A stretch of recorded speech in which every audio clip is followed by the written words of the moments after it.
What if I told you that this simple little matchstick was actually invented after the lighter? It sounds totally backward, right? I mean, completely nuts. But this isn't just some random fun fact. It's a really amazing story about innovation. And it holds this powerful lesson about how sometimes the simplest ideas are the ones that actually change the world. All right, so let's just settle this right now. Seriously, take a guess. You've got the complex, kind of mechanical lighter on one side, and on the other, you have that humble little stick of wood with a chemical tip. Which one do you think we, as humans, figured out first? Yeah, believe it or not, it was the lighter. I know it seems impossible, but the very first device that you or I would look at and say, hey, that's a lighter, came into being 3 whole years before the first friction match. I mean, that just completely flips the script on how we think technology is supposed to move forward. So let's meet this impressive first mover. Our story here doesn't start with a simple spark at all. Nope. It starts with this really sophisticated piece of 19th century chemistry that was honestly brilliant, but also, as you're about to see, deeply, deeply flawed. Okay, so for centuries, right, making fire was just hard work. You had flint, steel, friction, it was a whole thing. Then, in 1823, bam, the first lighter just appears. But look closely at those dates. It's not until 1826 that a totally lucky accident gives us the match. And even then, it takes almost 20 more years to get it right, to perfect it into the safety match we all know today. So this thing, the Dobereiner's lamp, it was a complete marvel of chemical engineering for its time. It was invented by a German chemist, and it worked by passing hydrogen gas over a platinum catalyst, and that reaction would just instantly create a flame. Think about that. No striking, no friction, just pure, on-demand chemical fire. It was unbelievably advanced. But, and this is a big but, here's the catch. While it was technologically amazing, it was a total commercial disaster. Why? Well, it was way too expensive for any normal person. It was way too bulky to carry around, and, frankly, it was kind of dangerous to just have sitting around your house.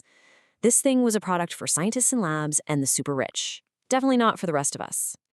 So while this super complex lighter is just sitting around being a novelty item, the stage was being set for a real revolution.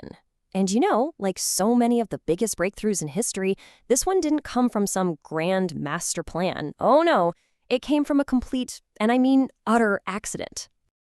Okay, so picture this. The year is 1826. There's an English chemist. His name's John Walker, and he's just in his lab doing what he does every single day, stirring a pot of chemicals with a little wooden stick. Just another Tuesday at the office, right? And as he's working, he notices that this small, dried-up blob of whatever he was mixing has hardened onto the end of his stirring stick. Just a minor, everyday annoyance for a chemist. Nothing to write home about. So naturally, he does what any of us would do. He just tries to get it off. He flips the stick over and just scrapes that dried chemical gunk against the rough stone floor of his lab. And in that one instant, poof, everything changed. That completely accidental scrape created this sudden, totally unexpected flame.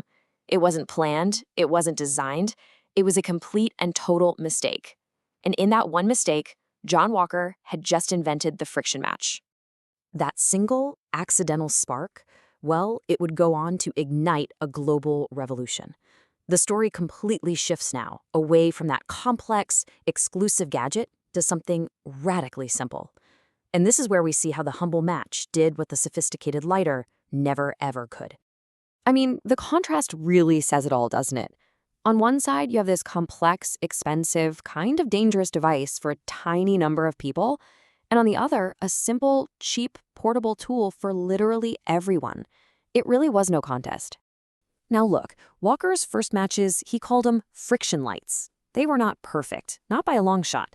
They were made with this cocktail of chemicals that gave off a really terrible smell, and the flame could be, well, violently unpredictable. But they worked, and for the very first time in human history, fire was simple, portable, and accessible to just about anyone.